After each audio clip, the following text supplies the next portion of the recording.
Hello, welcome to today's video. We are now on page 132 of Keyboard Musicianship Book 1. So we have here the harmonization using 1, 4, 6, 4, and 5, 6, 5 chords.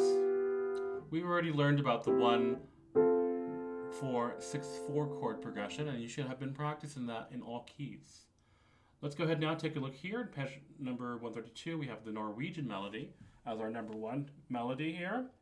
So the order is to, first of all, get to know the melody itself,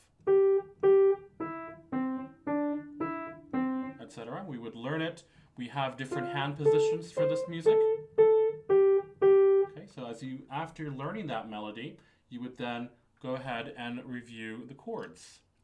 I would encourage you also, underneath the bass clef staff, to write the Roman numerals that apply to those chords. So for G7/B, put a 5, 6, 5, and then for F/C, write 4, 6, 4.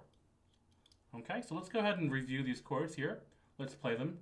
C, G7/B, C, and then F/C, C, G7, C, G7 again, and then C. After getting to know those chords, let's go ahead now and put them together. Ready? 1, 2, 3, 4. C major, G7/B, C, rest, F/C, F/C, back to C major. Good, back to G7.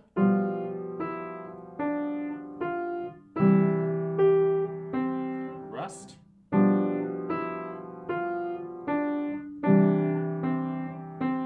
Rest. Okay, so as you can see, we harmonized this melody after learning the notes, playing through the chords, and then of course putting them together. Let's go ahead now and take a look at Jimmy Rose, He Went to Town.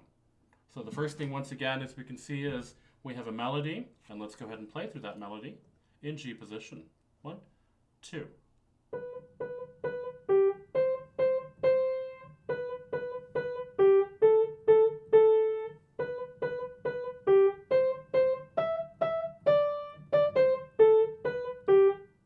And as you can see, there was a moment where we did move out of G position up here to A position, and then we moved back to G position according to the fingering there. So good to know that melody. Make sure you can play it well in non-legato. Then we're talking about G position, G major chords. We have C/G, so we're going to play C major chord with G in the bass, which is the second inversion of C major. Back to G, D7/F sharp, that's a 5, 6, 5, G, back to C, G, D7/F sharp, back to G. After getting to know those chords, becoming comfortable with them, notice the rhythm that is recommended or suggested at the beginning. It's going to be 1, and then 3 and 5 played together. Okay? Of course, when you play it differently, it's going to be bass, and the top 2 notes is what it's going to be when we play this kind of rhythm here. And that way, when we have the D7. So I would encourage you to practice playing that rhythm first, or play the chords as a block, and then play them according to the rhythm here.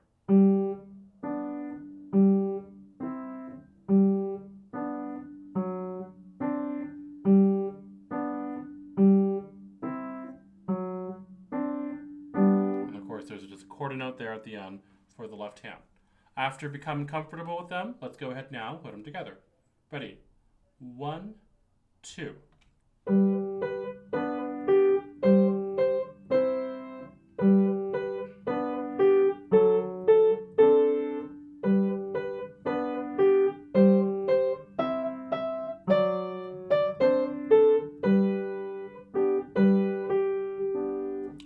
Accidentally played that G twice and third, but when we play the end, make sure you play it as a quarter note. Okay?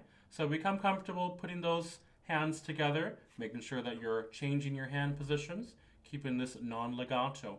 One thing you may have noticed is when I was playing the quarter note as the first for each beat, make sure that it lasts for the duration of 2 eighth notes. So 1 and 2 and. You hold that down Don't let go of those quarter notes before you're playing 2/8 notes in the right hand. Okay, make sure that the duration is exactly perfect. All right, so thank you very much for working on this today. Let's go ahead and practice, and we will see you at next lesson.